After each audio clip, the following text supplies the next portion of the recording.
धर्म प्रेमी सज्जनों तथा विश्ववासियों, मैंने आप लोगों को शादाब जो IRPC संगठन के प्रमुख हैं उसके ऊपर कई वीडियो मैं आप लोगों को बना करके दिया था, लगभग 5। आज छठा वीडियो उसके जवाब में बना रहा हूँ। जो वो बोल क्या रहा है और उसके बोलने में कहाँ तक सच्चाई है उसे हमें विचार करना है। और सत और असत का पड़ताल ये मानव होने के नाते मानव के लिए परम कर्तव्य है। और जहाँ तक मैं बोला हूँ कि अगर डिबेट में हम करते हैं तो हम लाखों की तादाद में गैर मुस्लिमों को मुसलमान बना देंगे। अब इससे हिंदुओं को क्यों तकलीफ हुई है ये मैं नहीं समझ पाया। कुछ ने तो कहा है कि इससे सहमत नहीं। भाई तुझे सहमत, तेरे सहमति कौन लेकर के काम कर रहा है? तुझे सहमति मांगा किसने जो तू सहमत हो या ना हो? लेकिन इतना तो ज़रूर है कि ऋषि दयानंद की मान्यता है कि हिंदू मूर्ति पूजक है और मूर्ति पूजते पूजते, जड़ को पूजते पूजते उनकी मति भी जड़ सम हो गया है। यानी बुद्धि नाम की, अकल नाम की कोई चीज़ नहीं है। इसलिए उन्होंने विरोध किया। मैं क्या कह रहा हूँ उस पर विचार चिंतन किया नहीं। और वैसे ही कल एक ने मेरे को लिखा कि आप झूठ बोल रहे हैं। हम क्या झूठ बोल रहे हैं? वो झूठ ये बोल रहे हैं कि राष्ट्रपति को मंदिर में चढ़ने नहीं दे रहे। दूरदर्शन में दिखाया जा रहा है। झूठ जो जहाँ दिखाया जा रहा है उसको बोलेगा ही, उसको देखकर मैं बोल रहा हूँ मुझे झूठा बोलेगा। यही तो मक्कारी है इन लोगों की। ये जानते नहीं है पर टांग जरूर अड़ाएंगे। मैं अपने मन से थोड़ा ही बोला हूँ, मैं जो देखा हूँ वो बोला हूँ। तो जो दिखाया उसका विरोध करो ना। अगर दम है तो उसका विरोध करो। मैं देख करके बोल रहा हूँ तो मेरा क्यों विरोध किया जा रहा है? खैर, तो शादाब के वक्तव्य में कहाँ तक सच्चाई है अथवा नहीं, एक एक करके मैं पड़ताल आप लोगों को दिया हूँ और आज भी देने का प्रयास कर रहा हूँ। आप लोग सुनिए कि वो शादाब क्या बोल रहा है और उसका जवाब क्या होना चाहिए। हु अल्लाहु अहद, कहो कि अल्लाह एक है। सबसे पहली बात, अल्लाह एक होता है। तो ये हो गया पहला पॉइंट। नंबर 2, अल्लाह ताला फरमाते हैं वला नुश्रिका बिही शैअन, और हम लोग उसके बराबर किसी को ना बनाए। मान लीजिए मैं कहता हूँ कि Narendra Modi is the prime minister of India. मैं ये बोला यहाँ पे नरेंद्र मोदी इंडिया के प्राइम मिनिस्टर है। अब मैं यहाँ आऊँ और बोलूँ Swami ji is the prime minister of India. Swami ji भी प्राइम मिनिस्टर है। आप लोगों ने ये विचार सुने हैं। ये दावत दे रहा है इस्लाम का। ये इस्लाम का दावत दे रहा है और उस इस्लाम को सिद्ध कहाँ से करना चाह रहा है, प्रमाण कहाँ से देना चाह रहा है? वो वेद से भी प्रमाण देना चाह रहा है कि वेद में भी इस्लाम है, उपनिषद में भी इस्लाम है, गुरु ग्रंथ में भी इस्लाम है और खालसा पंथ में भी इस्लाम है। ये सब जगह इस्लाम दिखा रहा है, लेकिन ये सच्चाई नहीं है। ये किस तरीके से झूठ है मैं आप लोगों को बता रहा हूँ। अब वो बाइबल से भी दिखा रहा है, मूसा से भी दिखा रहा है, ईसा से भी दिखा रहा है और मोहम्मद से दिखा रहा है। अरे ईसा, मूसा, मोहम्मद अगर एक होता तो अल्लाह को अलग अलग क्यों बनाना पड़ता? पहले ही तो बात यही कटेगी। पहला ही शब्द का जवाब इसमें यह होगा कि अगर ये एक होता तो अलग अलग क्यों होता? तो उपनिषद मूल रूप से ये 10 बोल रहा है, 10 नहीं है, मूल रूप से उपनिषद 11 है। जहाँ तक एकम सद्विप्रा बहुधा वदन्ति, परमात्मा एक है तो परमात्मा एक है। वो आदि सृष्टि में ही मानव मात्र के लिए वेद में ये उपदेश आया है। ऋषियों ने हमें वेद से ही परमात्मा का जो दिया हुआ ज्ञान है उस ज्ञान से ऋषियों ने हमें बता दिया कि परमात्मा एक है। जब कुरान का अल्लाह एक है तो कुरान का अल्लाह एक है, उपनिषद का गॉड एक, अल्लाह एक है, वही अल्लाह को दिखाया जा रहा है गुरु ग्रंथ से, वही दिखाया जा रहा है बाइबल से। तो इसमें अलग क्यों है, अलग अलग क्यों हुआ? अगर तौरात में बात ठीक थी, अल्लाह का कलाम था, अल्लाह अल्लाह की भेजी हुई है, तो फिर अलग से इंजील देना क्यों पड़ा अल्लाह को? बात में अंतर होगा, फर्क होगा, तभी तो अलग होगा, वरना एक बात को बार बार ठीक कहाँ से होगा? रही बात, इसने बोला कुल हुवल्लाहु अहद, जो सूरा इखलास के लिए बताया गया है, जो सूरा नंबर 112 है, यहाँ शब्द पर ध्यान देंगे। कुल हुवल्लाहु अहद जो सूरा नंबर 112 है, और सूरा का नाम है सूरा इखलास। अब इसमें क्या बोला गया कि अल्लाह एक है, कहो अल्लाह एक है। वो खुद इसने बोला, कुल कुल शब्द है, कुल माने कहो, तो कहो अल्लाह एक है। ये कलामुल्लाह है। अगर ये अल्लाह की कलाम है तो अल्लाह कह रहे हैं कहो अल्लाह एक है, ये कैसे कहेंगे कहो अल्लाह एक है? अब यहाँ तो भाषा में अलंकारिक भाषा दे करके लोगों ने तफसीर किया है, व्याख्या की है कि ऐ रसूल तुम कहो कि खुदा एक है। चलो ये भी बात हम मान लेते हैं, अगर ये कहा गया तो ये किसने कहा? मैं एक हूं ये कहना नहीं चाहिए था अल्लाह को कि ऐ रसूल तुम कह दो। अगर मेरे बारे में पूछे तो मुझे मेरे लिए बताना कि मैं एक हूं, मैं अनेक नहीं हूं। जो वेद में एकम सद विप्रा बहुधा बदंती बोला कि एकम ब्रह्म द्वितीयो नास्ति, परमात्मा एक है, भिन्न और कोई नहीं। लेकिन यहाँ अल्लाह के नाम के साथ तो रसूल जुड़ा हुआ है, रसूल को तो अलग किया जाना संभव नहीं है, रसूल को अलग कैसे कर पाएंगे? और मैं तो पहले भी बोला कि इनका हर कलमा रसूल के साथ ही जुड़ा हुआ है।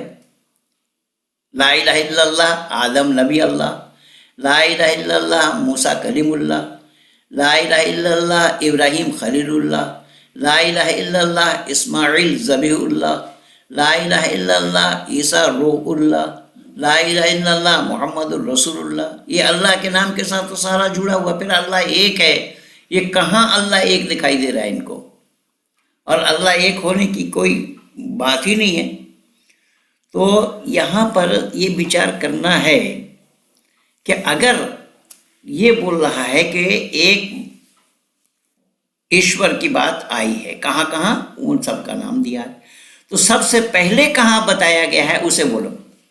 अब सबसे पहले जहाँ बताया गया, जिसमें बताया गया, जो लोग इस आदि सृष्टि से प्रचार करते आए हैं, तो जो पहली बात बताई गई उसकी बात मान्य होगी या उसके बाद मानेंगे लोग, या तुम बाद में बताओगे उसको माना जाएगा? तो पहले ही तो वेद में बोला गया है। वेद से अलग तो कहीं पर कोई आया नहीं है कि हाँ उसको कहीं कुछ बोला गया होगा या बताया गया होगा। वेद से पहले कहीं आया नहीं। और ये दुनिया के लोगों ने भी माना है, इतिहासवेत्ताओं ने माना है कि सबसे विश्व के लाइब्रेरी में सबसे पुरानी पुस्तक वेद है, ये दुनिया मान रही है। तो जब वेद में पहले ही बता दिया है एकम ब्रह्म द्वितीयो नास्ति, कि ब्रह्म एक है, परमात्मा एक है, भिन्न और कोई नहीं, एको देवा सर्वभूतेषु गुणा सर्वव्यापी सर्वभूतांतरात्मा, परमात्मा एक है जो सृष्टि के रचयिता है, सृजन करता, स्थिति करता, प्रलय करता। और फिर उसी वेद में आया है न द्वितीय न तृतीय चतुर्थ न पंचम, वहाँ 1 से लेकर के 10 तक गिना तो कहा कि परमात्मा एक है, वो 2 4 6 8 10 नहीं है। तो इसमें नई बात कुरान से कौन सी दी जा रही है? कौन सी बात कुरान में नई है जो ये दे रहा है? जो वही पुरानी बात तो कोई दे रहा है। अब ये पुरानी बात कब से है? जब से चांद और सूरज है, जब से ये धरती है वो तब से है। लेकिन 1400 कुछ वर्ष पहले कुरान था क्या? मोहम्मद से पहले कुरान था? तो उससे पहले लोग क्या मानते थे? एक ईश्वर को नहीं मानते थे, एक ही ईश्वर को मानते थे। और उसी को तुम बोल रहे हो। ठीक कैसा बोल रहे हो वो भी मैं दिला देता हूँ। जैसा तुमने बोला कि प्राइम मिनिस्टर एक है, Narendra Modi is a prime minister of India, तो फिर स्वामी जी को बोले, औरों को बोले, औरों को बोले, ये संभव नहीं होगा। और इसका तुम उदाहरण दे रहे हो, गाड़ी में एक ही ड्राइवर होते हैं, चलाने वाला ड्राइवर एक होता है। ठीक इसी तरीके से धर्म भी एक होता है जो ईश्वर प्रदत्त होता है। धर्म का अनेक होना संभव नहीं है, इसलिए इस्लाम धर्म नहीं है, इस्लाम मत है, मजहब है, पंथ है। तो धर्म मनुष्य मात्र के लिए एक होता है, एक है। हर एक मनुष्य के लिए धर्म एक है। धर्म अलग अलग होना संभव नहीं है। जैसा पिता एक होता है, पुत्र अनेक होते हैं, ऐसा ही प्राइम मिनिस्टर एक होता है, सब कोई प्राइम मिनिस्टर नहीं हो सकता। तो इसी तरीके से धर्म भी एक है, अनेक धर्म नहीं हो सकता। फिर बोलूं कि असद भाई हमारे कैमरामैन वो भी प्राइम मिनिस्टर है, तो ये सही होगा? मेरा पहला लाइन सही था कि Narendra Modi is the prime minister, लेकिन अगर मैं सबको बनाता फिरूं तो गलत हो जाएगा। उसी तरह जब आप एक ईश्वर पे माने तो उसके बाद किसी को उसके बराबर ना बनाए। जब आप एक ईश्वर पे मानेंगे तो उसी तरह एक प्राइम मिनिस्टर जिस तरह होता है, एक प्रेसिडेंट होता है, एक प्रिंस। ये तो मैं बोल दिया कि जैसा प्राइम मिनिस्टर एक होता है, किसी और को माने ये संभव नहीं होगा। किसी और को बनाया जाना तो संभव होगा, लेकिन मानना संभव नहीं होगा एक साथ दो प्राइम मिनिस्टर। ठीक इसी तरीके से अल्लाह तो एक है ही, लेकिन अल्लाह के नाम के साथ तो मोहम्मद का नाम जुड़ा हुआ है। वातिउल्लाह वातिउर रसूल कुरान कह रहा है, कुल इन कुंतुम तुहिब्बून अल्लाह फत्तबिऊनी युहिब्बुकुमुल्लाह व यगफिर लकुम ज़ुनूबकुम वल्लाहु गफूरुर रहीम। यानी कोई अल्लाह को पाना चाहता है तो पहले मोहम्मद को पाना पड़ेगा, पहले पैगंबर को पाना पड़ेगा, हबीब को पाना पड़ेगा। उसके बगैर अल्लाह का पाया जाना संभव नहीं है। लेकिन वेद में यह उपदेश कहीं भी नहीं है कि ईश्वर को पाने के लिए किसी बिचौलिया की आवश्यकता है। तो इस्लाम में तो बिचौलिया है, बिचौलिया के बगैर। और कुरान कह रहा है इस बात को, या अय्युहल्लज़ीना आमनू वब्तगू इलैहिल वसीला वजाहिदू फी सबिलिल्लाह। वो वहाँ वसीला चाहिए, अल्लाह को वसीला चाहिए, अल्लाह को पाने के लिए वसीला चाहिए। और मोहम्मद को वसीला बताया गया है कि वेद में कोई वसीला नहीं है। वेद में परमात्मा को पाने के लिए पहले जानना पड़ेगा परमात्मा को, फिर उसके पाने का साधन क्या है उसको जानना पड़ेगा। जैसे ऋषि मुनियों ने बताया है, यम नियम आसन प्राणायाम प्रत्याहार धारणा ध्यान समाधि, योग साधन के बिना परमात्मा को पाया नहीं जा सकता। योग साधना चाहिए। और यहाँ परमात्मा के नाम के साथ किसी का नाम जुड़ा हुआ नहीं है, लेकिन इस्लाम में तो अल्लाह के नाम के साथ मोहम्मद का नाम जुड़ा हुआ है। मोहम्मद का नाम तो अलग हो ही नहीं सकता अल्लाह के नाम से। फिर एक ईश्वर बात बताया जा रहा है, इससे ज़बरदस्ती और क्या है? ये ज़बरदस्ती दुनिया को मूर्ख बनाने का प्रयास किया जा रहा है। लोगों ने इसको जानने का प्रयास नहीं किया। प्रिंसिपल होता है स्कूल का, एक गाड़ी में कितना ड्राइवर होता है? एक होता है। कोई गाड़ी में दो ड्राइवर देखा है? नहीं। अगर दो ड्राइवर हम लोग बनाएंगे गाड़ी का, दो लोगों को स्टीयरिंग दे देंगे और गाड़ी चलाने लगेंगे तो क्या होगा? इधर उधर पता नहीं। अगर कार्टून रहेगा तो गाड़ी दो हिस्से में हो जाएगी, लेकिन कार्टून नहीं रहेगा तो गाड़ी कहाँ पहुंचेगी पता नहीं। तो जब आप एक ईश्वर को माने उसके बाद किसी और को उसके बराबर नहीं बनाए। अल्लाह ताला फरमाते सूरह निसा में सूरह नंबर 4 आयत नंबर 48 में, इन्नल्लाह ला यगफिरु अन युशरका बिही, कि बेशक अल्लाह शिर्क को माफ नहीं करता। बेशक अल्लाह शिर्क को माफ नहीं करता, वो तो बिल्कुल ठीक है। लेकिन अल्लाह के नाम के साथ जब नाम जुड़ा हुआ है तो शिर्क नहीं तो क्या है? और अल्लाह नुश्रिक भी शैया वला नुश्रिक भी शैया, तो उसके शरीक नहीं बनाना चाहिए। तो मोहम्मद के नाम कितने बार नमाज में कितने बार लिए जाते हैं? अजान से लेकर के पूरी नमाज में कितने बार अल्लाह का नाम है और कितने बार मोहम्मद का नाम है? देखे दुनिया वाले, देख करके ही अंदाज़ा लगाया जा सकता है, पता लगाया जा सकता है। तो शरीक अल्लाह के साथ मोहम्मद पैगंबर जुड़ा हुआ है, इसीलिए तो कुरान भी गवाह है इसका। हिंदू धर्म ग्रंथ पढ़िएगा, ये मेरे हाथ में भगवत गीता है।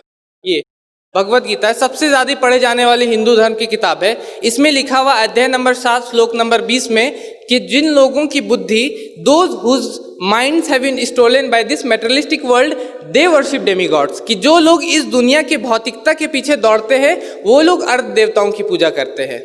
लिखा है ऋग्वेद में book number 8 hymn number 1 verse number 1।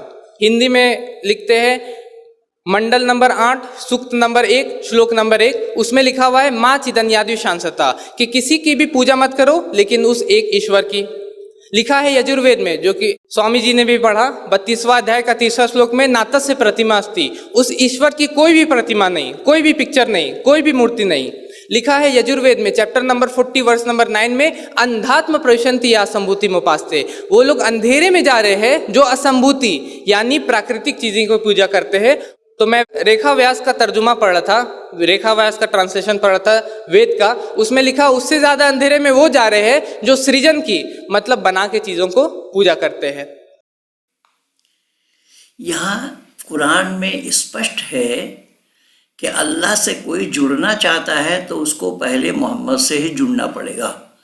Mohammad से जुड़े बगैर अल्लाह को कोई पा नहीं सकता। फिर एक ड्राइवर एक प्रधानमंत्री कहाँ है? यहाँ बिचौलिया तो मोहम्मद है, लेकिन वेद में ये कहीं भी नहीं है। जिस वेद का हवाला तुम दे रहे हो उस वेद में कहीं नहीं है कि ईश्वर को पाने के लिए बीच में दयानंद को पाओ या अग्नि वायु आदि तंगिरा को पाओ, कपिल कनत पतंजल गौतम जैमिनी व्यास आदि ऋषि को पाओ, ऐसा नहीं है। वेद में पाने के लिए परमात्मा को जानना पड़ेगा। वेद में बताया परमात्मा को जानो पहले, तभी पाया जाना संभव है, तभी पा सकते हो। यहाँ कुरान में ऐसी बात तो नहीं है। कुरान में तो साफ शब्दों में मोहम्मद को पाने की बात कही गई है। तो फिर एक एक एक एक क्या चिल्ला रहे हो? एक कहाँ है? अल्लाह।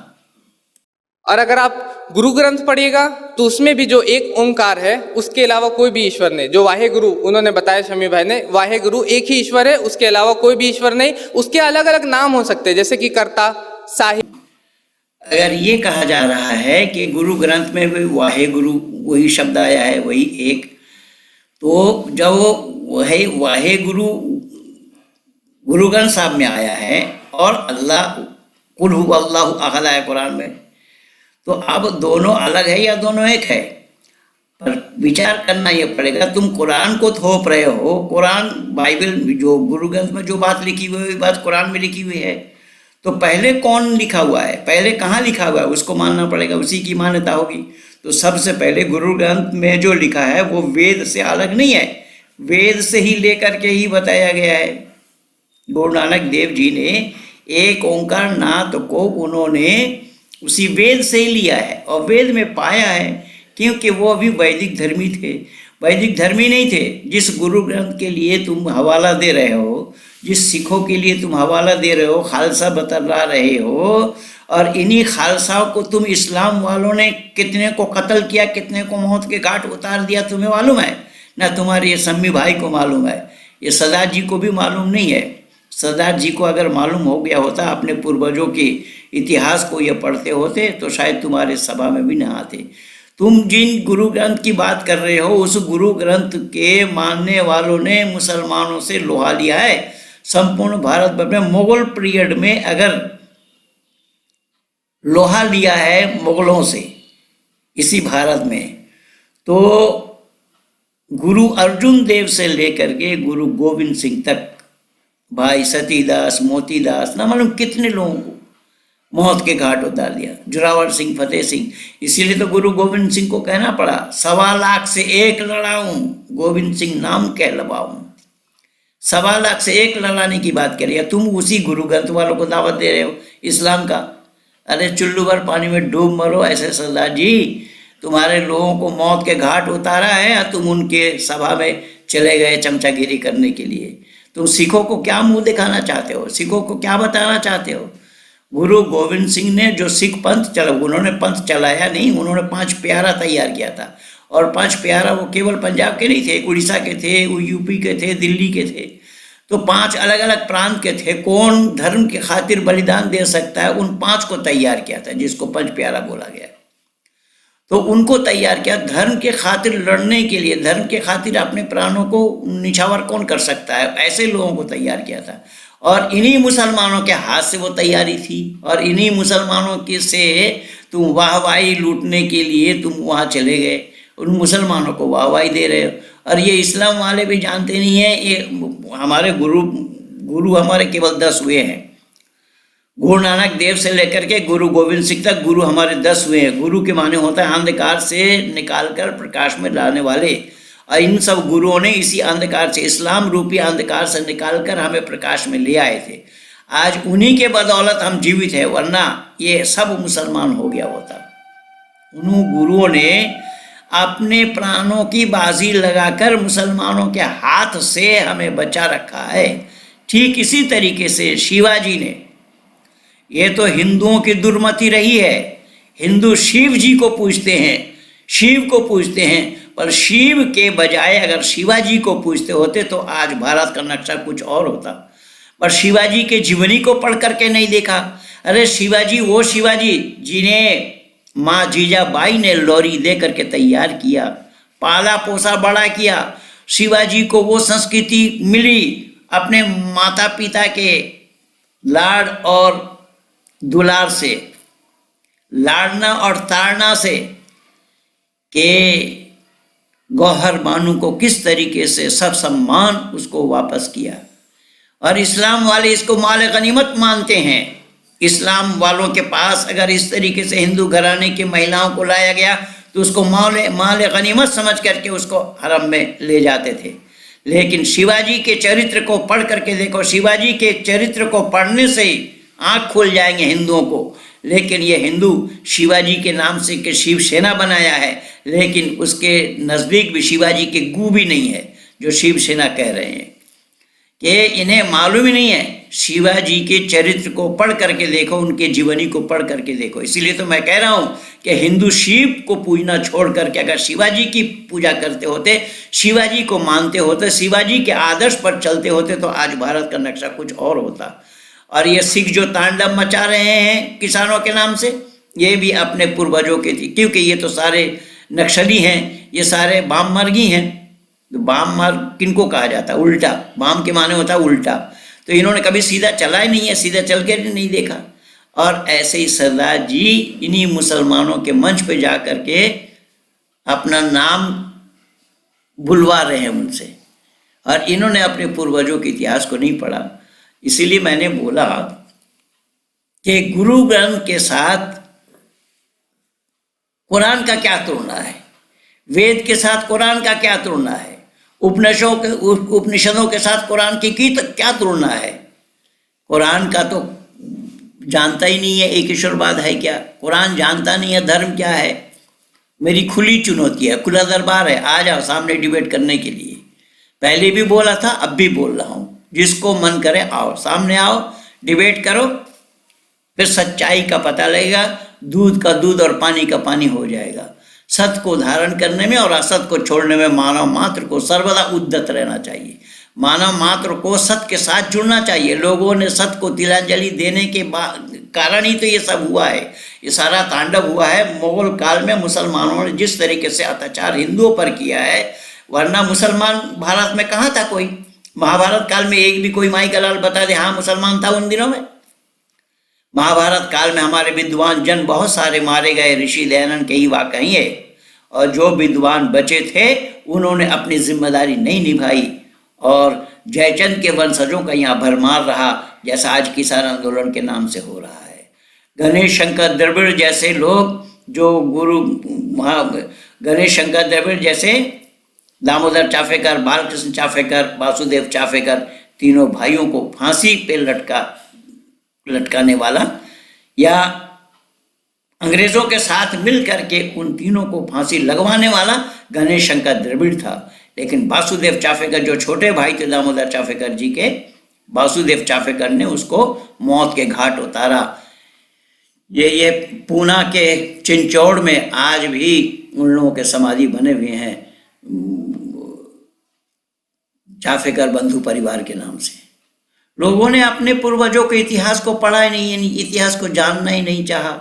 और दुर्भाग्य तो यही है, इसीलिए आज सब गुड़ गोबर हो रहा है। ये हिंदू कहलाने वाले, इसीलिए तो मैं बोला हूँ कि ऋषि दयानंद के वाक्य हैं कि ये जड़ को पूछते पूछते इनकी बुद्धि भी जड़ता को प्राप्त कर चुकी है। तो ऐसे है हिंदू। हिंदू बिना पेंदी का लोटा है, और ये हिंदू ही तो है। ये योगेंद्र यादव क्या है? ये भले ही कम्युनिस्ट सीपीएम कर रहा है, सीपीआई कर रहा है, सीपीआईएमएल कर रहा होगा, लेकिन है तो हिंदू। कौन है ये? पर उल्टा चलना इन लोगों ने जाना नहीं, ये सीधा चलना इन्होंने जाना नहीं, उल्टा ही चलना इनकी वृत्ति है, इसीलिए उल्टा चल रहे हैं।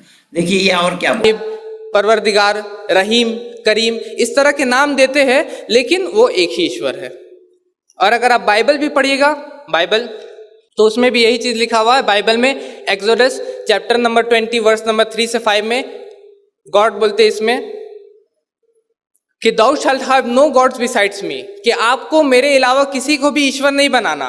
Thou shalt not make unto thee any graven image or any likeness that is in the heavens above or the earth beneath or the water underneath the earth. कि आपको कोई भी चीज की फोटो नहीं बनाना, ना ही कोई चीज को बनाना है मूर्ति जो कि आसमान में हो या जो जमीन पे हो या जो जमीन पानी के अंदर रहती हो. आपको ये बोलते हैं कि फोटो बनाना नहीं है, पर फोटो तो इन्हीं लोगों ने बनाया है.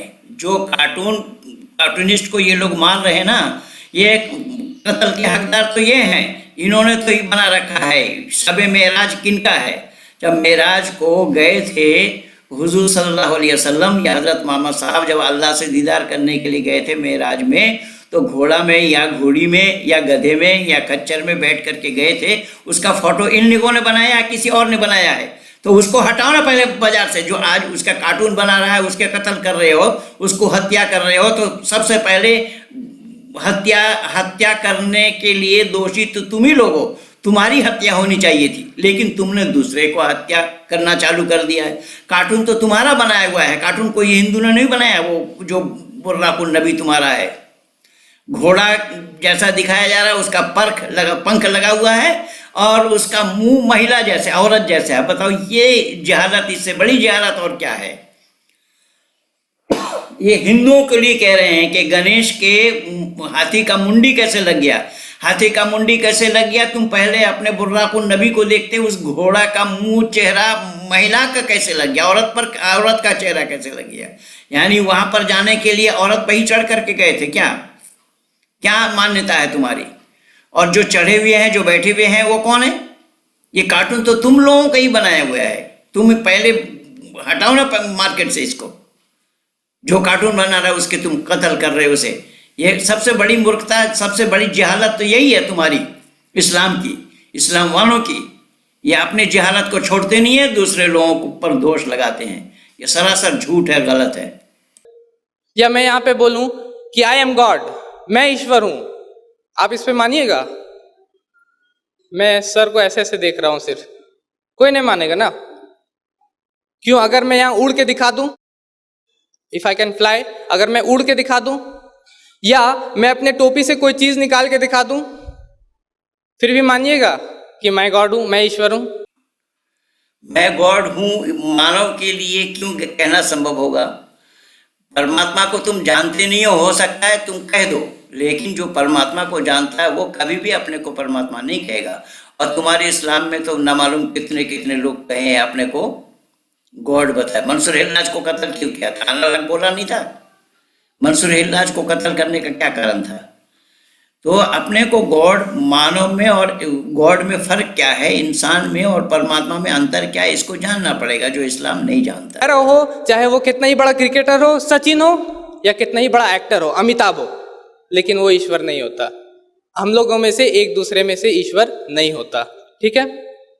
और इस बात के भी बारे में अगर आप पढ़िएगा हिंदू धर्म ग्रंथ, ये उपनिषद, अगर आप इसको पढ़िएगा तो स्वामी जी ने भी पढ़ा, श्वेताश्वतर उपनिषद चैप्टर नंबर 6 वर्स नंबर 9, तो उसमें लिखा हुआ है ना कसिज जनिता न छदीपा, उसके ना ही कोई माँ बाप है, ना ही कोई उसके ऊपर है. मतलब उस ईश्वर के ऊपर कोई नहीं है, ना ही उसका कोई माँ बाप है. मतलब हम जैसा इंसान नहीं है वो. श्वेताश्वतर उपनिषद चैप्टर नंबर 4 वर्स. जैसा कुरान कहा है कि वो अल्लाह का कोई जनने वाला नहीं और ना उसको कोई जना है और ना वो उसने किसी को जना, तो उपनिषद में भी तो वही बोला जा रहा है. तुम उपनिषद का हवाला दे रहे हो, तो उपनिषद पहले है या कुरान पहले है?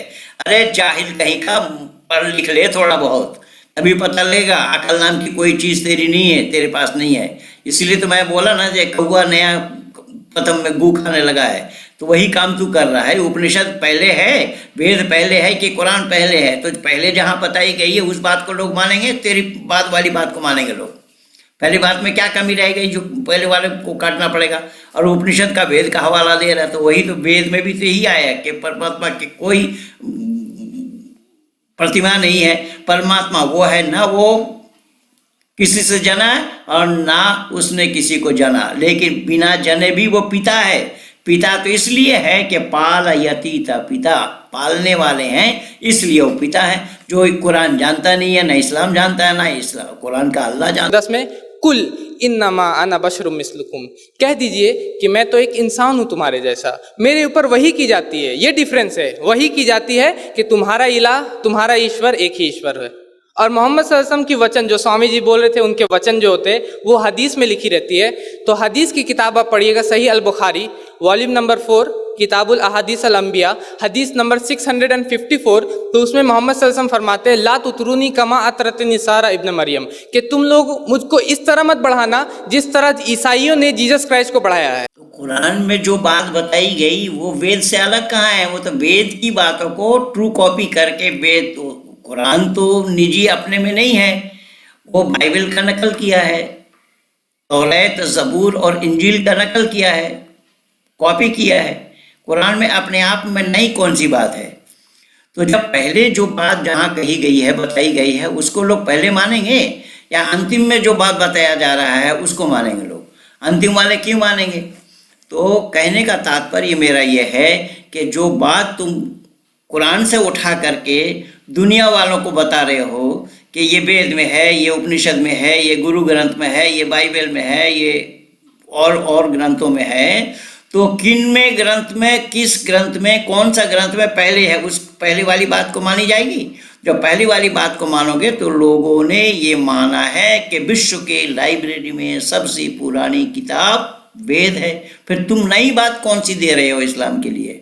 जिहाद का मतलब होता है जिद्दोजहद करना, लोगों में स्ट्राइव एंड स्ट्रगल करना। लिखा हुआ है कुरान में कि अगर आप एक बेगुनाह के बचाते हैं तो वो इस तरह कि आपने सारी इंसानियत को बचा लिया। मान लीजिए टाउन हॉल की छत्ता पे से कोई कूदने जा रहा है, मैं उसको जाके समझाता हूँ भाई मत कूदो, मत कूदो, सुसाइड करना मना है। बोला नहीं मुझे कोई नहीं चाहता। मैं बोला नहीं मैं चाहता हूँ, और लोग चाहते हैं, बहुत लोग तुमको चाहते, तुम्हारे माँ बाप तुमको चाहते, और मैं उसको बचा लेता हूँ। तो ये इस तरह हुआ कि मैंने आप पूरे इंसानियत की जान को बचा लिया। मैं जिहाद कर रहा हूँ वहाँ पे, मैं ज़िंदगी को बचा रहा हूँ और जिहाद कर रहा हूँ। लेकिन फिर भी लोग जिहाद को इस तरह, लैंड जिहाद, लव जिहाद, दी जिहाद, वो जिहाद, पेपर जिहाद, सब चीज़ में जिहाद, और सब चीज़ का गलत मीनिंग ये हो रहा है। क्यों?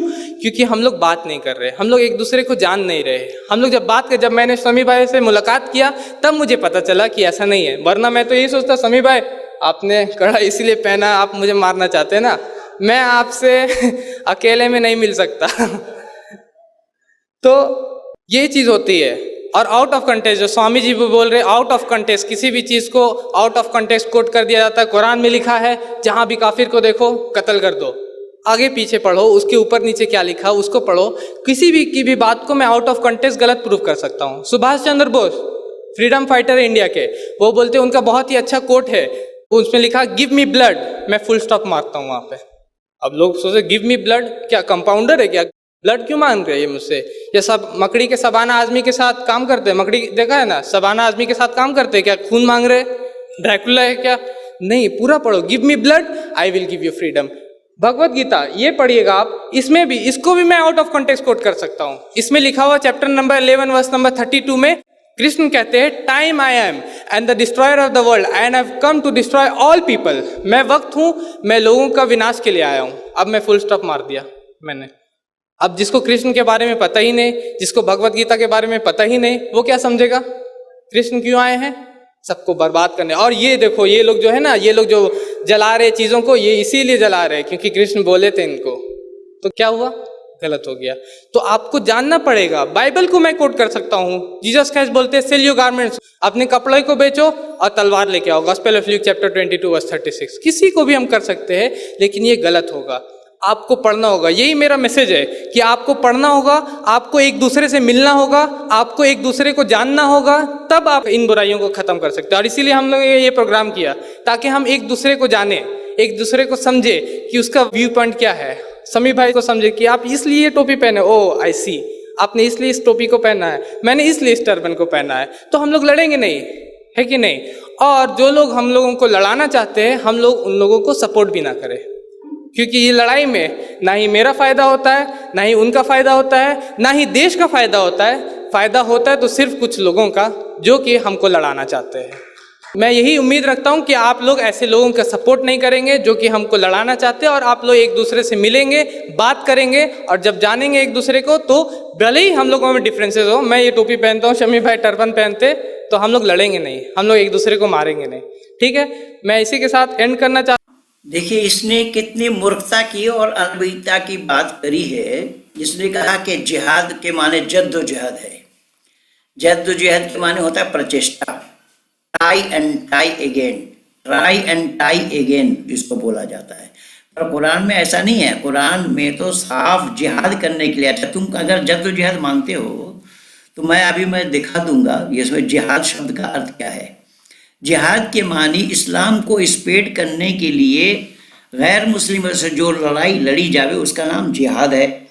जिहाद के माने जद्दोजहद नहीं है। जिस बुखारी शरीफ का ये प्रमाण दे रहा है, उस बुखारी शरीफ के हदीस में एक अध्याय है जिसका नाम है किताबुल जिहाद, बाब नंबर 46 हदीस नंबर 51 में देखेंगे।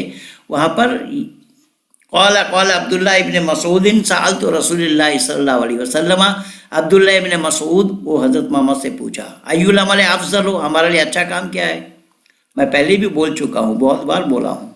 तो अच्छा काम के लिए उन्होंने कौला सलात वाला में कहा दिया, समय पर नमाज पढ़ लेना। दोबारा पूछा सुम्मा यून, इससे और अच्छा काम, तो कौला सुम्मा बिरुल वालिदैन, माँ बाप की सेवा करना।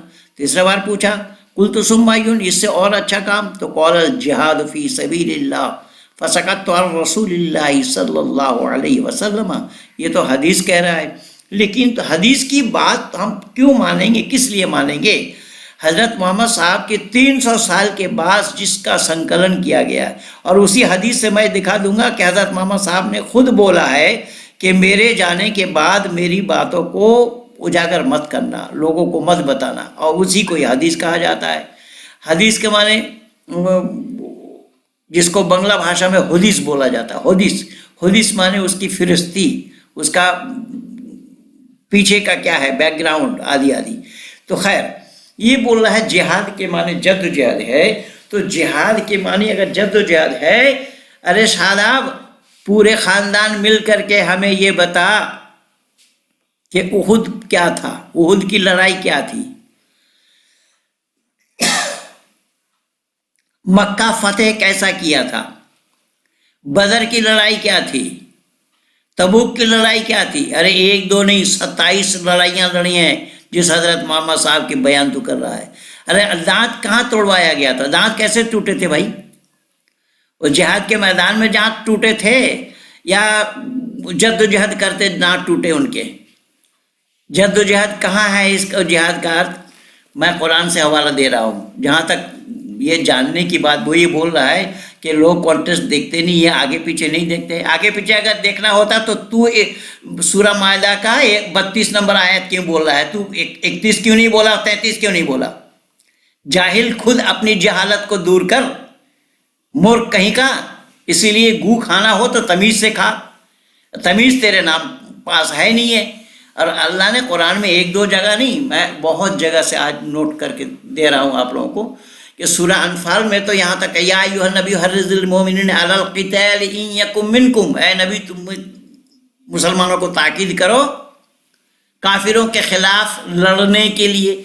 अच्छा, जिहाद के माने जद्दोजहद, लड़ाई का क्या अर्थ लेगा भाई, लड़ने के लिए उसका क्या अर्थ लेगा। जिहाद का माने हम जद्दोजहद मान लिए, लड़ने का क्या अर्थ लेगा। लड़ाई किस लिए होती है, किससे लड़ी जा रही है, किससे लड़ने की बात की जा रही है। तो मुसलमानों को तैयार करो, उभारो काफिरों के खिलाफ लड़ने के लिए। तुम 20 मुसलमानों 200 काफिरों पर भारी पड़ोगे, तो कुरान खुद कह रहा है। अगर यकीन ना हो तो दुनिया वाले आज बहुत भाषाओं में कुरान का अनुवाद निकल चुका है। आप देखिएगा सूरा अनफाल आयत नंबर 65, सूरा तौबा आयत नंबर 5, आयत नंबर 14, आयत नंबर 20, आयत नंबर 29, आयत नंबर 39, आयत नंबर 73, आयत नंबर 85, आयत नंबर 123, सूरा निसा आयत नंबर 84, सूरा बकर आयत नंबर 191, 193, 192, 194 आदि आदि। तो कुरान भरा पड़ा है जिहाद के लिए, और जिहाद के बगैर इस्लाम का पनपना, इस्लाम का स्प्रेड करना संभव नहीं है। और इसी इस्लाम को फैलाने के लिए, विस्तार के लिए जो लड़ाई गैर इस्लामियों से लड़ी जाती है उसी का ही नाम जिहाद है। ये अरबी डिक्शनरी को पढ़ करके दे, कुरानी कोर्स अब्दुल करीम पारिक का जो मैं पुस्तक लिखा हूँ, बेचारे ने जवाब दे करके फंसाया इस्लाम को, उस पुस्तक में सारा फिगर उठा करके मैं दिया हूँ। तो कहने का तात्पर्य मेरा ये है कि इस तरीके से धर्म के नाम से गलत प्रचार किया जा रहा है, और ये सरदार जी जैसे और ये स्वामी लक्ष्मी शंकरानंद जैसे गद्दार लोग हमारे पास कमी नहीं है। ऐसे जयचंदों की कमी नहीं है। इन जयचंदों के कारण ही तो ये देश गुलाम बना मुसलमानों का, ये देश गुलाम बना ईसाइयों का। अगर जयचंद ना हुए होते तो ये देश गुलाम भी नहीं बनता। ये गद्दारी हमेशा हम हर समय करते आए हैं लोग। मिर्ज़ाफर तबके के लोग पैदा हुए हैं, वरना पूरे अरब से लोग उठ करके यहाँ चले नहीं आए थे। जो अरब वालों ने यहाँ पर 700 750 800 साल तक राज किया, ये हिंदू ही, तथाकथित हिंदू जिनका नाम पड़ा, जैसा मैं बोला ना, ये शिव को पूजते रहे लेकिन शिवाजी को जानने का प्रयास नहीं किया। अगर शिव छोड़ करके शिवाजी पूजते होते तो बात और बनती, बात और होती। जिस शिवाजी के आदर्श को दुनिया ने जानने का प्रयास नहीं किया। इसीलिए मैं विनती करूंगा संपूर्ण भारतवासियों से, जो कि अपने को राष्ट्रवादी मानते हैं, अपने को राष्ट्रवादी बतलाते हैं। राष्ट्रवादी बताने की बात नहीं है, राष्ट्रवादी बनने की बात है, आचरण में लाने की बात है। इसलिए आचरण में लाओ। तो ज़्यादा बड़ा न करता हुआ मैं वाणी को यहीं पर ही विराम दे रहा हूँ। लगभग फिर भी 35-40 मिनट का हो गया है। तो मैं ये शादाब का जो भाग था उसको आज ख़त्म किया हूँ। ये भाग नंबर 6 है। इससे पहले मैं 5 भाग आप लोगों को दे चुका हूँ। ये किस तरीके से धर्म के नाम से गलत प्रचार कर रहा है, और इस्लाम के नाम से, जो इस्लाम के रहते हुए धरती पर शांति का आना संभव नहीं, कुरान के रहते हुए धरती पर शांति का आना संभव नहीं है। इसलिए तो मैं खुली चुनौती दे रहा हूँ, जो शास्त्रार्थ करना हो, डिबेट करना हो, सामने आए। और मैं बोला कि मैं गैर इस्लामियों को मुसलमान बना दूंगा, अनेक तादाद में, लाखों की तादाद में। क्यों? सत्य को एक है, उसी सत्य को ही स्वीकार करना। यहाँ इस्लाम और ईसाइयत की बात नहीं है, यहाँ पर सत्य और असत्य की बात है। सत्य को स्वीकार करना ये मानवता है। मानव मात्र को सत्य को स्वीकार करना चाहिए। जो सत्य को स्वीकार करेगा तो वहाँ मुस्लिम गैर मुस्लिम वाली कोई बात कहाँ से आएगी? ये हमारे बलराम जी कल लिख करके दिया है कि हम सहमत नहीं। भाई आपसे कौन सहमति मांगा है? आपसे सहमति मांग करके मैं काम कर रहा हूँ क्या? या आप सहमति देंगे तभी मैं काम करूँगा? ये मूर्खता अपने पास रखिए, हमें सिखाने की आवश्यकता नहीं है। इसलिए मैं निवेदन कर रहा हूँ, मानव मात्र को सत्य को ग्रहण करना चाहिए। जब सत्य एक है, सत्य अद्वितीय है, और इसको अब तक मैं केवल बोला नहीं, प्रमाणित कर दिया हूँ, सिद्ध कर चुका हूँ इन 38 वर्षों में कि सत्य एक होता है, सत्य अनेक नहीं होता। इसीलिए शास्त्र का कहना है सत्यमेव जयते नरितम सत्येन पंथा विततो देवयाना। और मैं लिखा भी था अभी पिछले 3-4 दिन पहले कि सत्य के लिए जी रहा हूँ, सत्य के लिए मरूंगा। ये सत्य मानव मात्र को अपना लेना चाहिए, अगर मानव कहलाना चाहते हो तो। इसीलिए सत्य के नज़दीक आओ, तभी हम मानव कहलाने के हकदार बने और परमपिता परमात्मा का सानिध्य प्राप्त करें। इसी से ही मानव का कल्याण होगा। इन्हीं शब्दों के साथ मैं अपने वाणी को विराम दे रहा हूँ। वीडियो अच्छी लगे तो जन जन तक पहुँचाना, और सब्सक्राइब करना, शेयर करना, लाइक करना, आइकन बेल दबाना ना भूलना। भारत माता की जय।